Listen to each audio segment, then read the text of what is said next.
Olá, estudantes! Meu nome é Giovana e junto com o Vitor, nessa videoaula vamos analisar alguns poemas de um autor modernista em conjunto com um samba da MPB.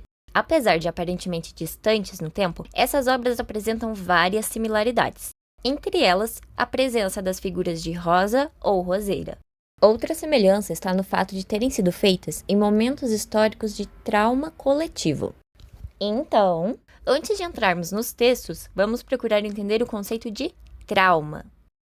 Bem, primeiro vamos contextualizar o que é trauma, tanto na literatura quanto na arte. Em primeiro momento, nós temos a questão da construção do ser. Primeiro, temos que entender que trauma é uma passagem na vida que gera danos psicológicos ou físicos a alguém ou a um grupo, o que entendemos por aquilo que nos machucou, que nos marcou. Freud aborda sobre essa questão da formação humana e que toda a humanidade é constituída e construída pelos seus traumas. Então, na sua formação como ser humano, desde os anos iniciais até se tornar um adulto, a pessoa ela se forma em cima desses traumas vividos, seja eles pequenos ou maiores. Seguindo assim, Seliman Silva, um professor da Unicamp, em um de seus trabalhos, que seria o Narrar o Trauma, aborda a questão do Primo Levi, que é um químico e escritor italiano, que foi um dos prisioneiros do Holocausto. Nele, em uma de suas reflexões, ele entende que a história traumática e o seu testemunho e participação levam uma profunda dor que, em alguns, em busca de narrar essa dor, pode-se entender como um desejo de renascer, de renascimento. Ao escrever essa história, ao narrá-la, ele busca criar uma ponte entre ele, sobrevivente daquele trauma, com as pessoas que não testemunharam essa mesma memória, esse mesmo acontecimento, em uma busca de renascer dentro da sociedade enquanto ser humano. Seguindo para o último ponto do trauma, seria o passado que não passa. Seligman aborda também a questão do trauma enquanto algo que nunca se acaba, ou num sentido de algo que nunca deixa de ser o presente para aquele que sofreu por ele. Então, pelo trauma ser uma situação marcante que molda o ser, ela acaba nunca deixando de existir e nunca deixando de ser algo que já passou ou algo que já foi superado. Ele aponta sobre a questão do Levi e o quanto em alguns momentos ele duvida que ele sequer sofreu com esses traumas ou se ele realmente viveu esses traumas, se eles realmente existiram. Então, é uma cicatriz tão forte no passado que ela nunca se esvai daquele que a presencia ou até mesmo num ponto de sociedade que presenciou. Nessa linha do tempo, cada pontinho preto está representando uma virada de década. Então, 1940, 1950, 60, 70 e 80. Os colchetes que estão virados para cima representam os períodos históricos. O primeiro, referente ao Estado Novo e à Segunda Guerra Mundial, que vai por volta de 1937, 39 até 45, e o segundo, de 64 a 85, a ditadura militar no Brasil. Da linha para baixo, marcamos datas específicas nas quais foram publicadas as obras que nós selecionamos. Mas antes de entrar em cada um desses períodos históricos, vamos conversar um pouquinho sobre a simbologia da rosa. Um dos primeiros lugares em que nós encontramos significações é no folclore, na cultura popular, nos ditos, nas cantigas. E a rosa aparece como um elemento do cotidiano retratado no folclore. Ela está muito presente no cotidiano por ser uma flor amplamente conhecida em todo o mundo, com aproximadamente 3.000 espécies espalhadas pelo globo e com registros de que, embora provavelmente exista na natureza há no mínimo 200 milhões de anos, muito mais do que os humanos, tenha sido domesticada, ou seja, cultivada de forma intencional, seja com fins ornamentais ou fitoterápicos, para enfeitar ou como medicamento, em outras palavras, há cerca de 5.000 anos. Por estar presente em tantas culturas e há tanto tempo, a flor acaba sendo abraçada por um apelo simbólico-cultural muito grande. Algumas das simbologias que podemos encontrar em dicionários de símbolos e em pesquisas sobre cultura popular são mistério, contemplação e encantamento, amor, afeto e pureza, delicadeza, beleza e perfeição, compromisso em guardar segredo, resistência, renascimento e regeneração, e ciclo e passagem do tempo. Além de tudo isso, especificamente a rosa vermelha é um dos símbolos do comunismo, um posicionamento que Drummond defendia abertamente. Esses elementos do folclore costumam ser aproveitados em manifestações culturais mais formais, como a literatura e a música. Então, a rosa é trazida das cantigas também para os poemas, e toda essa simbologia vai se somando, nunca se perde. Entrando no nosso primeiro contexto histórico, nós temos a Segunda Guerra Mundial, que aconteceu nos anos de 1939 a 1945. Especificamente começou ali em 1º de setembro de 39, terminando em 2 de setembro de 45. Nós tivemos ali um embate entre dois grupos de países, sendo os aliados e o eixo. Os aliados possuíam como integrantes o Reino Unido, a União Soviética, os Estados Unidos e a China. E por parte do eixo, nós temos a Alemanha, a Itália e o Japão.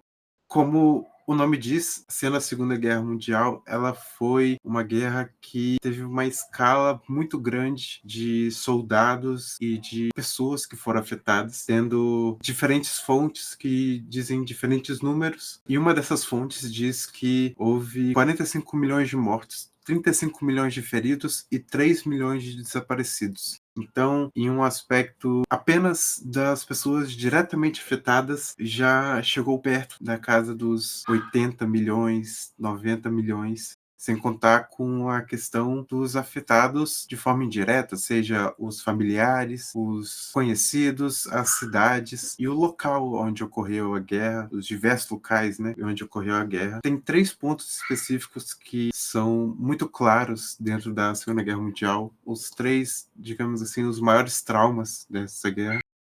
Os campos de concentração, que afetaram os judeus e algumas minorias ali da Europa.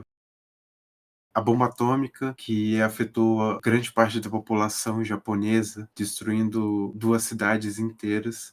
E, por fim, o colonialismo japonês, que aqui no Ocidente não tem tanto destaque, mas é uma questão muito traumática, principalmente para a China e para as Coreias, que sofreram dessa invasão japonesa e aconteceu situações tão ruins quanto as questões do campo de concentração. Então, diversos estudos que não respeitavam qualquer aspecto humano, ou um apagamento cultural, a destruição cultural e etc. Então, houve esses 3 pontos traumáticos na Segunda Guerra Mundial, com mais foco. Carlos Drummond de Andrade viveu de 1902 a 1987. Presenciou, assim, a Primeira Guerra Mundial, a Segunda Guerra Mundial, a ditadura Vargas e a ditadura militar. Mesmo declaradamente inclinado ao comunismo, embora não tenha sido fiel a nenhum partido político, Drummond ocupou cargos de auxiliar e de oficial de gabinete, respondeu pelo expediente da Diretoria-Geral de Educação e foi membro da Comissão de Eficiência do Ministério da Educação durante o governo Vargas. Nos governos das décadas de 50 e 60, continuaria sendo chamado a cargos públicos. Mas, muito mais do que um servidor público, Drummond foi escritor. Foi poeta, cronista, jornalista, contista, redator e tradutor.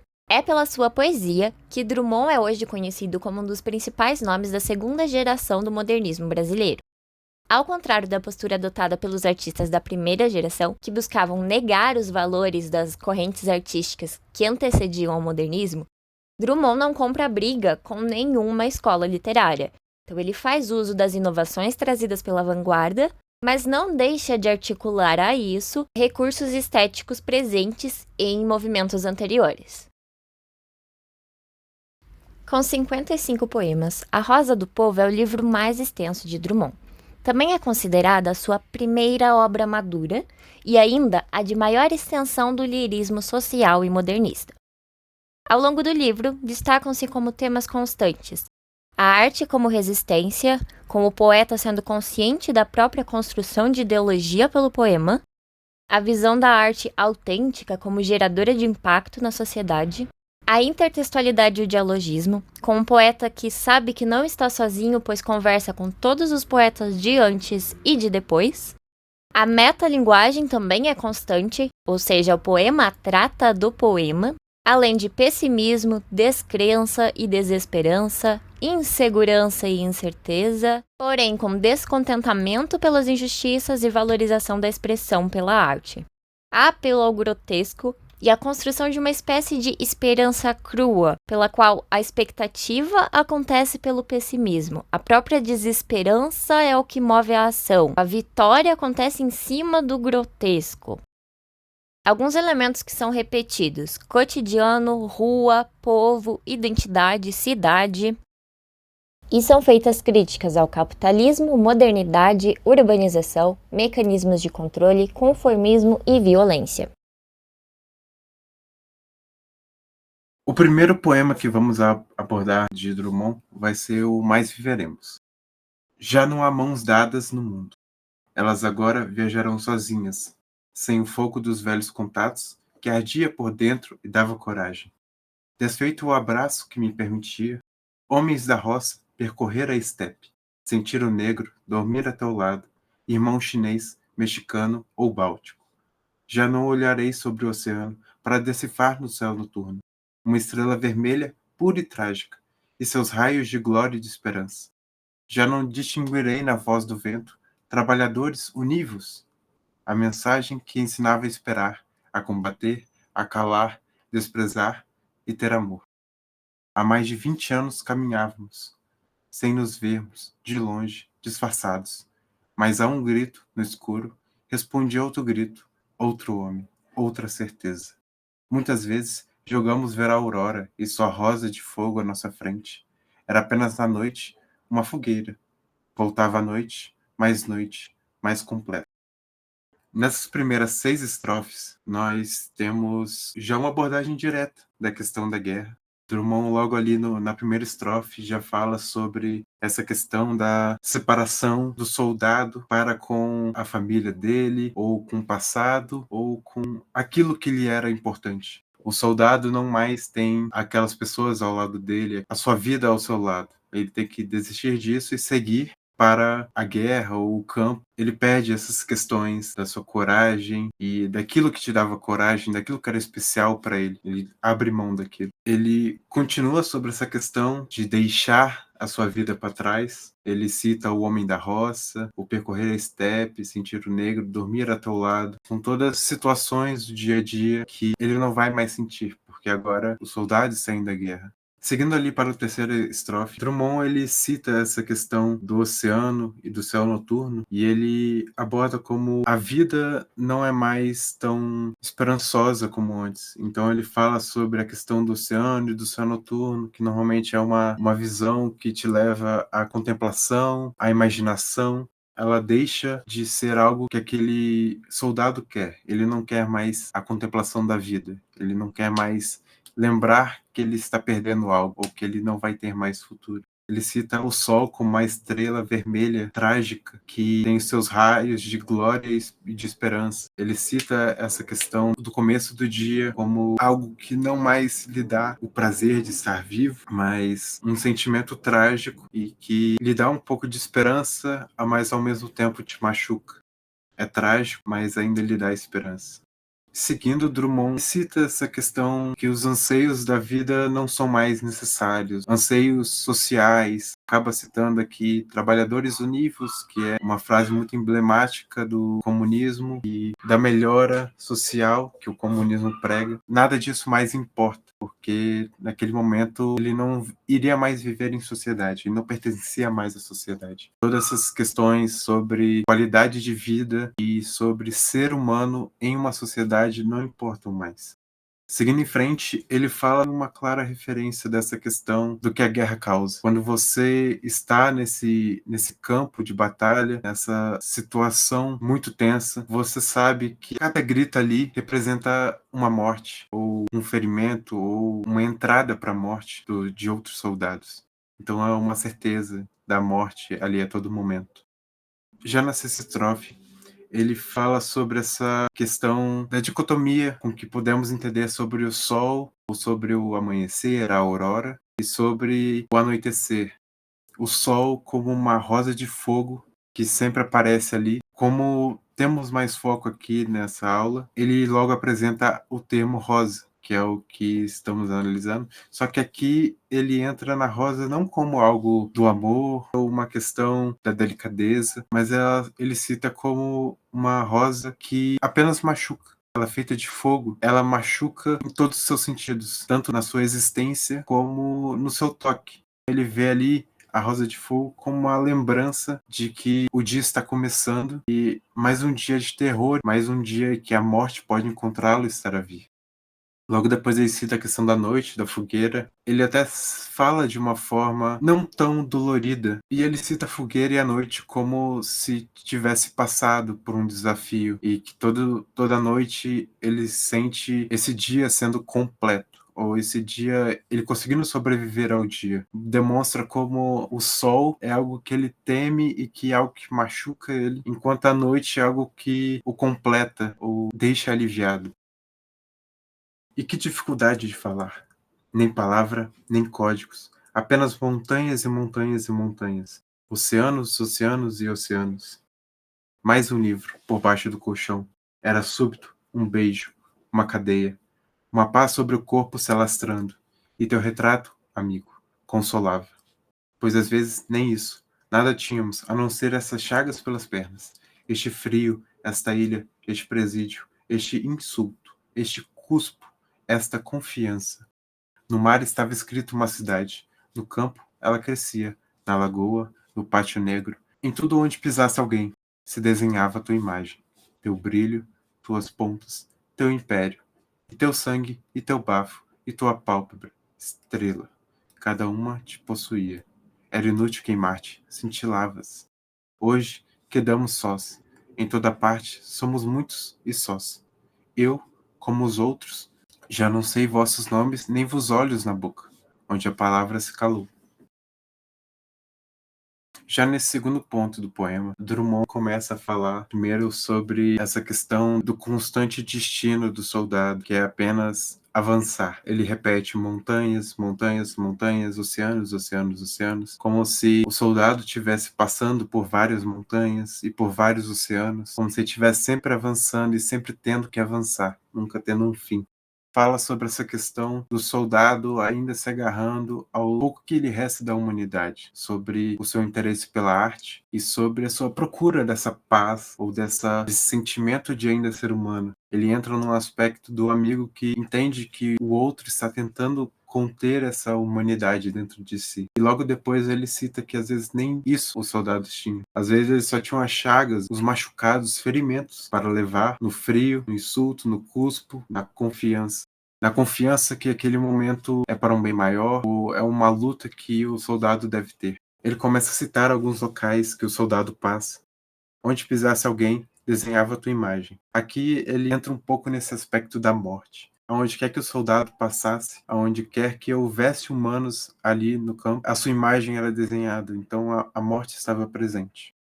Drummond então começa a dar algumas características da morte: brilho, as pontas, o império, o sangue, o bafo, a pálpebra. Tudo estava presente ali e transformava aquilo. Tudo lembrava a morte, tudo era morte. E não adiantasse o quanto tentasse queimar, se desfazer, ela nunca iria sumir, ela só cintilava. A queda é inevitável. Apesar de ser muitos soldados, todos morrem sós.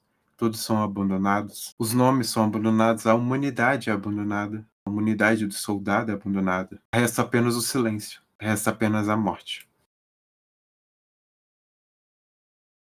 Voltamos a viver na solidão. Temos de agir na linha do gasômetro, do bar, da nossa rua, prisioneiros em uma cidade estreita e sem ventanas. Mas viveremos. A dor foi esquecida nos combates de rua, entre destroços. Toda a melancolia dissipou-se, em sol, em sangue, em vozes de protesto. Já não cultivamos a amargura, nem sabemos sofrer. Já dominamos essa matéria escura.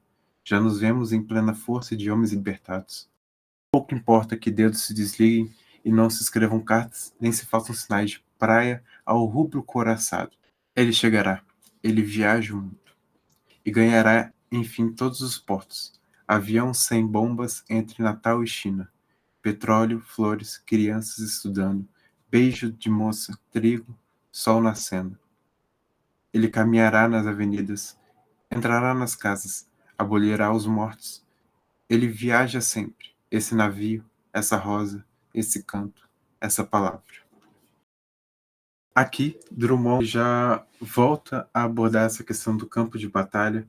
Ele cita a questão do gasômetro, do bar, da rua, dos prisioneiros de uma cidade estreita e sem ventanas. Então, uma cidade em que existe apenas a rua para se avançar, não tem qualquer abertura de vivência, sociedade ali, são apenas caminhos. E ele cita, então, o título do poema, Mas Viveremos. Ao mesmo tempo em que ele cita essa questão do Mas Viveremos, esse é uma estrofe que claramente cita a questão da morte, do desaparecimento desses soldados. Ele fala que a dor foi esquecida no combate, entre os destroços, toda a melancolia dissipou-se. Então, ali o campo não existe mais nada, apenas os corpos, apenas os restos de destroços. Não existe mais alguém ali para se lamentar, para ficar em melancolia, porque todos estão ali, diante do sol, em sangue e em voz de protesto. Drummond, logo depois, ele cita sobre essa completa desumanização do soldado. Já não sabemos mais sofrer, já dominamos essa matéria escura e nos vemos libertos. O soldado, ao longo desse caminho, se liberta da humanidade. Ele se liberta como ser e vira apenas um soldado, apenas algo que não sofre, algo que não tem mais grilhões da vida. É um homem liberto da vida. É um homem que está preparado para abraçar a morte e não é mais uma pessoa, um ser humano. Ele cita essa questão da morte, que o soldado vai morrer. Então ele fala, ele chegará, ele viaja o mundo. A morte viaja o mundo e as consequências dessa morte viajam o mundo. Ele cita sobre essas consequências ao falar, e ganhará enfim todos os portos. Avião sem bomba entre Natal e China. Petróleo, flores, crianças estudando, beijo de moça, trigo e sol nascendo. Então ele fala sobre a paz que chegou depois de todas essas mortes, toda essa luta, todas essas percas. Na última estrofe, ele continua a falar sobre essa questão da paz e sobre como ela caminha pelas avenidas, pelas casas, que ela abole os mortos.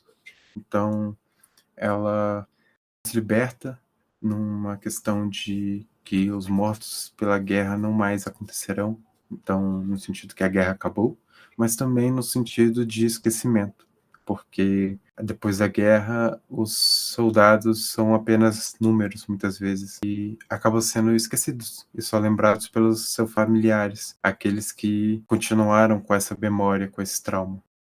Ele viaja sempre, esse navio, essa rosa, esse canto, essa palavra. Aqui ele novamente cita a questão da rosa e dessa vez também em um sentido diferente, não mais ligando ao sol, mas sim à própria paz, e que ela é bonita, mas ela é feita de espinhos, então ela é feita de sacrifícios, tem um significado aqui de algo bonito e algo frágil, mas que ainda assim tem os seus espinhos, tem a sua dor. Com isso, temos o poema Mas Viveremos, de Drummond. Agora vamos ao nosso segundo contexto histórico relacionado ao trauma. Em 1964, o então presidente João Goulart foi deposto por golpe militar. Menos de 10 dias depois, o novo regime instaurou o primeiro ato institucional, que isentava o regime militar de seguir leis anteriores ao golpe, que limitassem seu poder, pelo qual 40 mandatos de parlamentares foram cassados. O segundo ato institucional seria promovido no ano seguinte, 65, com a dissolução dos partidos políticos e instauração da eleição presidencial indireta.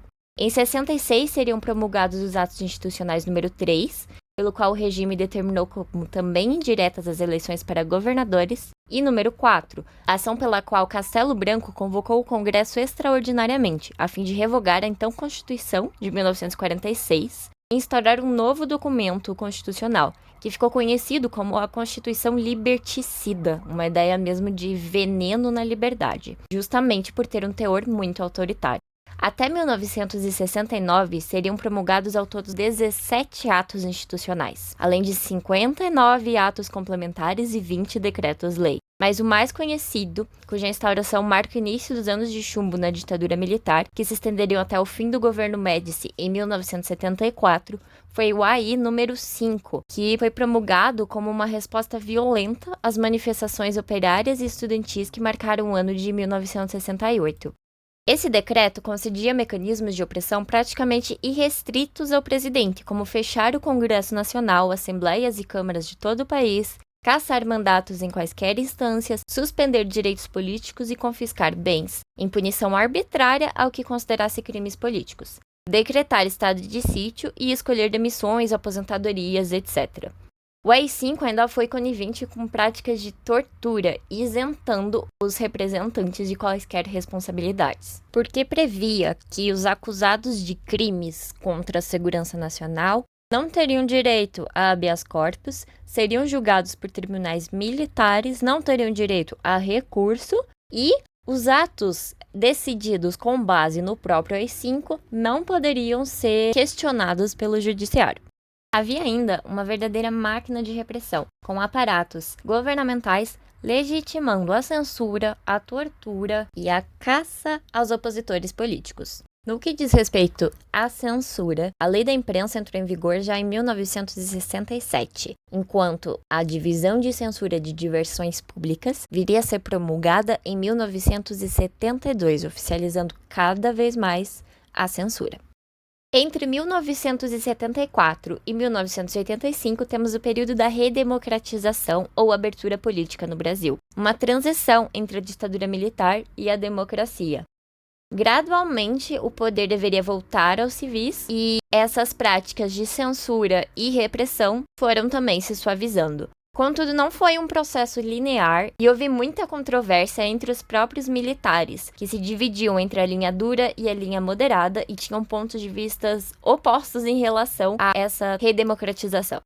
Durante esse processo, algumas tensões foram abrandadas, por exemplo, com a Lei da Anistia em 1979, que concedeu perdão aos crimes políticos cometidos durante a ditadura militar. Além disso, após a ditadura, houve um grande silenciamento em relação às suas consequências negativas. Somente em 2014, o governo federal se pronunciou a respeito das mortes e desaparecimentos políticos, alegando um número total de 434, que é muito questionado por quase todas as pesquisas que vieram após a ditadura ter acontecido. Então é um silenciamento que persiste até os dias de hoje. Não existe uma certeza de quantas pessoas realmente foram afetadas diretamente pela repressão. De qualquer forma, esse número de 434 serve apenas para maquiar o verdadeiro alcance que a máquina de repressão da ditadura teve. E é interessante que justamente nesse momento de censura e repressão houve uma explosão cultural muito grande. A arte se mostrou um espaço de resistência e um dos principais símbolos é a música popular brasileira. Até a década de 1940, música popular era um termo que os musicólogos e etnógrafos usavam para designar a produção musical de tradição rural, que seria então vista como uma expressão mais pura, genuína da cultura brasileira, o mais tradicional possível. Para a música urbana, não se usava o termo popular, mas popularesca. Porém, na década de 1950, já começa a se pensar em folclore como uma música que manteria a tradição, enquanto a música popular seria uma manifestação mais comercial. Mas é nessa transição para os anos 60 que essa expressão música popular brasileira cumpre uma certa função de defesa nacional, como se ocupasse o lugar dessa música tradicional e do folclore, ao mesmo tempo em que é perpassada pela lógica de mercado. Então, é justamente pelo momento histórico no qual se insere, com a repressão da ditadura militar, fazendo com que os artistas buscassem certos recursos de identidade nacional, cultural, relacionadas ao popular, e a popularização da televisão e explosão fonográfica no país, que a MPB adquiriu seus contornos. Nem sempre é claro o limite do que é MPB, porque ela aglutina muitas referências. Então, por exemplo, a canção que vamos trabalhar daqui a pouco é um samba, mas se encaixa dentro da MPB porque não é apenas um gênero, mas um movimento. Se trata das referências que ela articula, mas se trata também dos temas que ela trabalha e como ela trabalha esses temas. O segundo texto que vamos analisar é a segunda canção de um álbum de 1976, chamado Rosa do Povo, em uma homenagem explícita à obra de Drummond. Já compreendido o contexto de produção da MPB, é interessante, ainda antes de entrar na interpretação da canção, fazer uma breve análise da capa do disco, porque esse trabalho, feito pelo designer Elifas Andreato, traz algumas sutilezas bem interessantes. Essas duas imagens que estão na tela agora são a capa e a contracapa. Aqui, elas não estão com a saturação perfeitamente igual, mas juntas compõem uma mesma ilustração pela continuidade do horizonte. Na capa, são representados pés descalços sobre a terra, que parece árida. Esses pés não são delicados, são fortes, calejados, como vemos pelas veias saltadas. E, muito importante, são pés negros.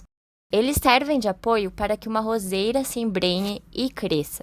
O caule próximo ao chão é muito fino em comparação à extensão da planta, então ela não estaria de pé se não se agarrasse a alguma estaca.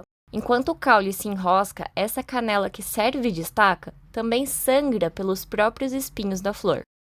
Aqui, a rosa é vermelha e está em plena floração. Vale destacar como está presente aqui a experiência direta do mundo, que também aparece muito em Drummond, pela repetição de elementos como mãos, pés, boca, sangue, chão, caminho. Na contracapa, a rosa, também vermelha, está de pé por conta própria, mas já está se desfolhando.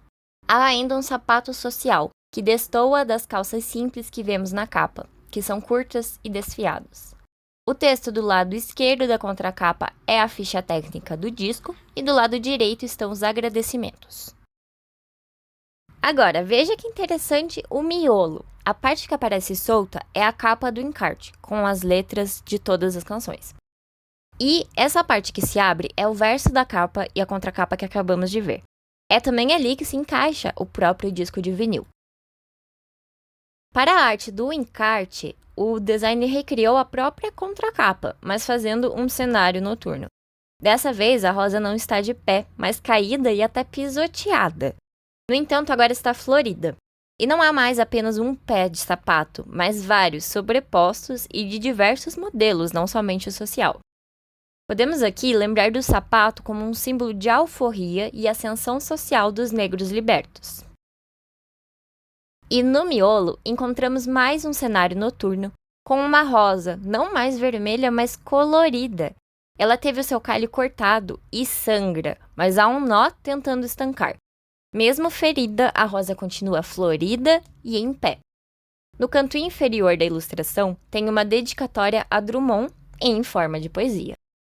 Rosa rosai, rosa e todas as rimas, rosa e os perfumes todos, rosa no florindo espelho, rosa na brancura branca, rosa no carmim da hora, rosa no brinco e pulseira, rosa no deslumbramento, rosa no distanciamento, rosa no que não foi escrito, rosa no que deixou de ser dito, rosa, pétala a pétala, despetalhe rosada. Dedicamos esse trabalho a Carlos Drummond de Andrade. O compositor e intérprete desse disco é Martinho da Vila, ou melhor, Martinho José Ferreira, que nasceu em 1938 e ainda está em atividade. Nessa videoaula, vamos analisar apenas uma de suas canções, mas o artista tem uma obra bastante diversificada. Além de cantor e compositor com mais de 50 álbuns, é ativista cultural e escritor de livros infanto-juvenis, biografias e romances. Sua carreira como sambista inicia praticamente ao mesmo tempo em que a MPB toma forma, como um movimento artístico e político que responde ao golpe militar que dá início à ditadura. Além disso, na década de 1960, a televisão está se popularizando no Brasil, e os festivais da canção se tornam uma estratégia de competição por audiência entre as emissoras, e também espaço para que novos artistas se apresentem ao público a nível nacional. É ainda um momento em que os compositores passam a se lançar no mercado como intérpretes. Isso porque, até a década de 50, era muito comum que o compositor enviasse para as gravadoras as partituras e a gravadora escolhesse um intérprete, que em geral tinha um padrão bem tradicional de colocação da voz empostada. Isso muda com a bossa nova, e os próprios autores também passam a gravar discos com as suas composições. Estes últimos dois aspectos se conectam num detalhe bem relevante, porque a própria imagem desses cantores-compositores que lançavam seus próprios discos e estreavam nos festivais e programas musicais da TV aberta, de certo modo se torna um símbolo das mensagens que colocam nas suas letras. Martinho estreou no Festival de MPB da TV Record de 67. Seu primeiro LP, de 1969, ele já se apresenta como Da Vila, nome que adotou em 65 quando entrou para a Escola de Samba Unidos de Vila Isabel, da qual é presidente de honra. É ainda membro efetivo da Academia Carioca de Letras, do PEN Clube, um clube internacional de poetas, ensaístas e romancistas, e da Divina Academia Francesa de Artes, Letras e Cultura.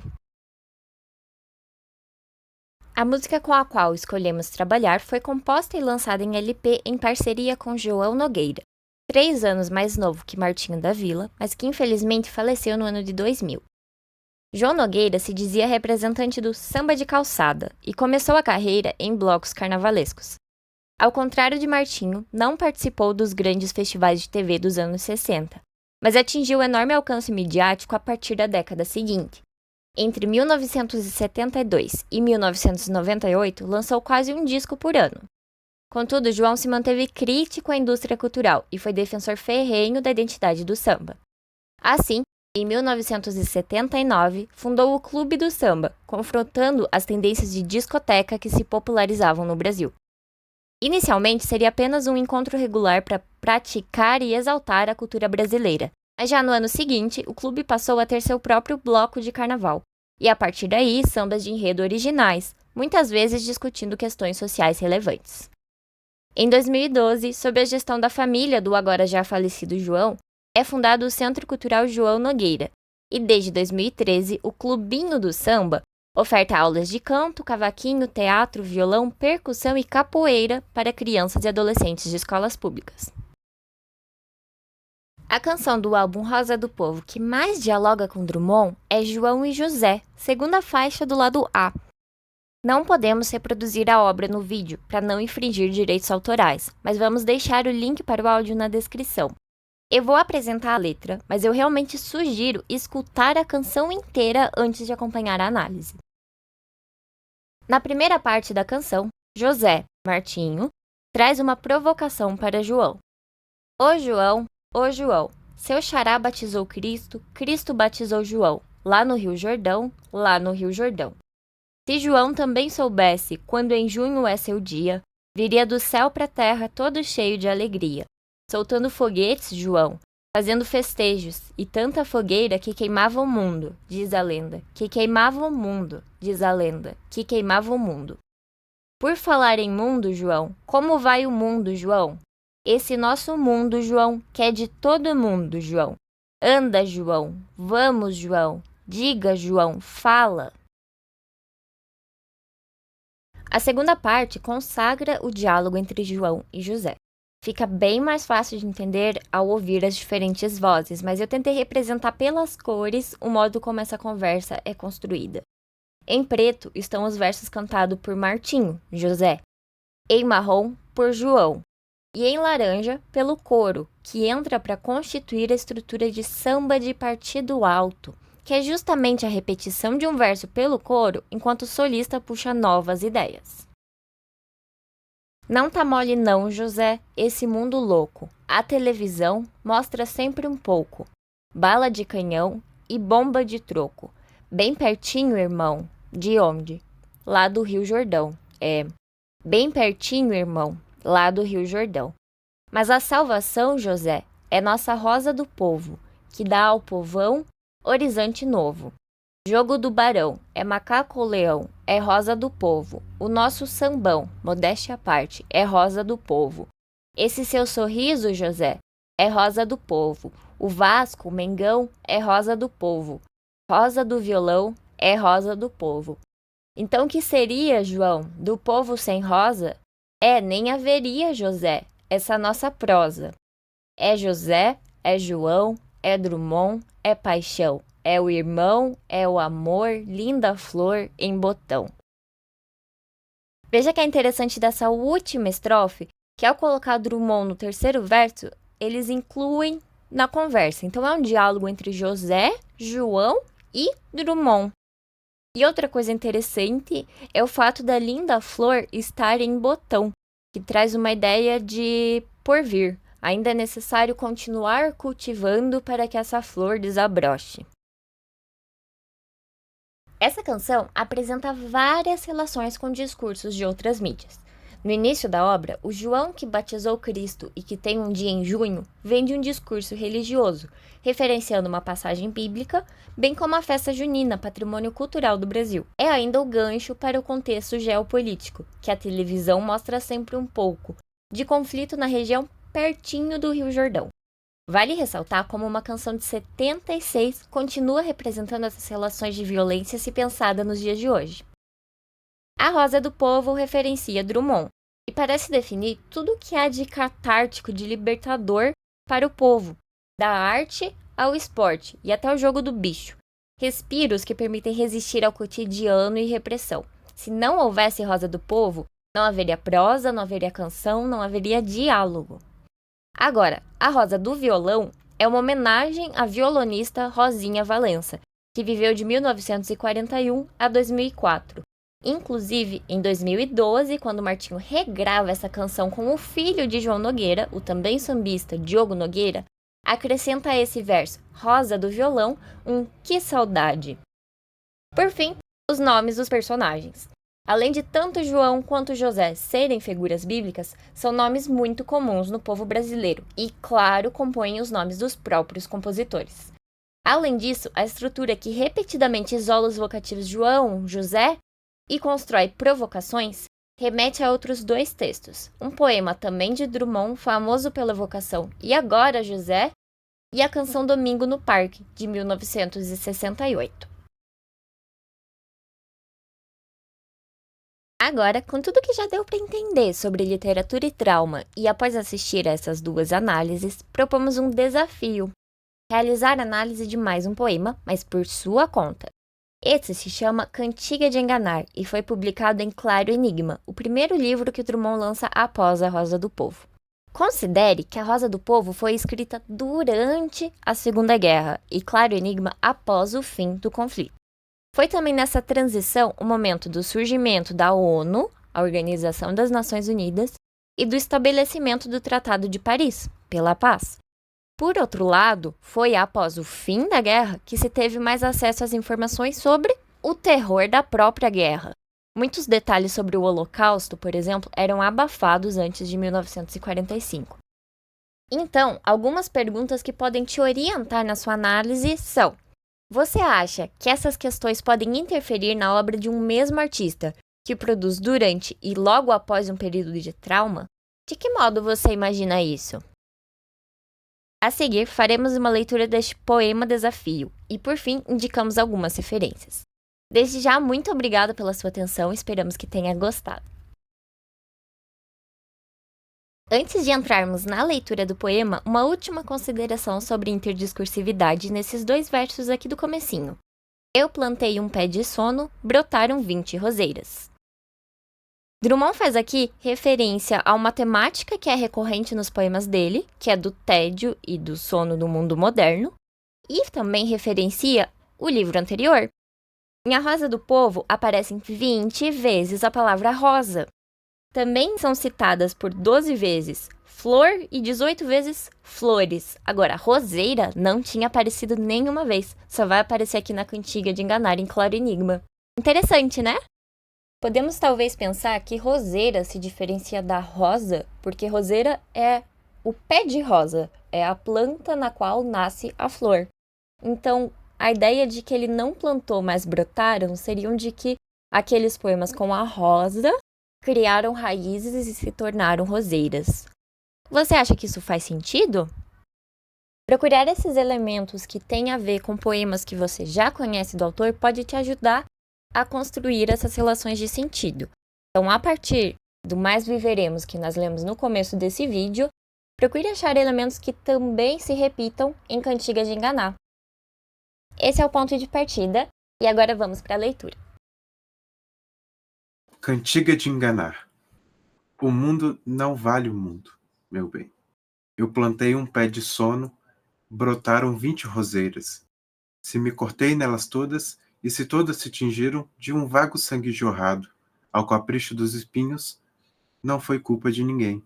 O mundo, meu bem, não vale a pena. E a face serena vale a face torturada. Há muito aprendi a rir. De quê? De mim ou de nada? O mundo, valer não vale. Tal como sombra no vale, a vida baixa, e se sobe algum som deste declive, não é grito de pastor, convocando seu rebanho, não é flauta, não é canto de amoroso desencanto, não é suspiro de grilo, voz noturna de nascentes, não é mãe chamando filho, não é silvo de serpentes, esquecidas de morder, como abstratas ao luar. Não é choro de criança para um homem se formar, tampouco a respiração de soldados e de enfermos, de meninos internados ou de freiras em clausura. Não são grupos submergidos nas geleiras do entressono e que deixem desprender-se menos que simples palavra, menos que folha no outono. A partícula sonora que a vida contém e a morte contém, o mero registro da energia concentrada. Não, é nem isto, nem nada. É som que precede a música, sobrante dos desencontros, e dos encontros fortuitos, dos malencontros e das miragens que se condensam ou que se dissolvem noutras absurdas figurações. O mundo não tem sentido. O mundo e suas canções de timbre mais comovido estão calados. E a fala que de uma para outra sala ouvimos em certo instante é silêncio que faz eco e que volta a ser silêncio. No negrume circundante, silêncio. O que quer dizer? Que diz a boca do mundo? Meu bem, o mundo é fechado. Se não for antes vazio, o mundo é talvez, e é só. Talvez nem seja talvez. O mundo não vale a pena, mas a pena não existe. Meu bem, façamos de conta, de sofrer e de olvidar, de lembrar e de fruir, de escolher nossas lembranças e revertê-las, acaso se lembrem demais em nós. Façamos, meu bem, de conta, mas a conta não existe. Que é tudo como se fosse, ou que se fora, não era, meu bem. Usemos palavras, façamos mundos, ideias. Deixemos o mundo aos outros, já que os querem gastar.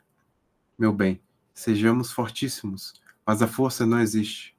E na mais pura mentira do mundo que se desmente, recortemos nossa imagem, mais ilusória que tudo, pois haverá maior falso que imaginar-se alguém vivo. Como se um sonho pudesse dar-nos o gosto do sonho, mas o sonho não existe, meu bem. Assim acordados, assim lúcidos, severos ou assim abandonados, deixando-nos à deriva, levar na palma do tempo, mas o tempo não existe. Sejamos como se fosse, no mundo que fosse, o mundo.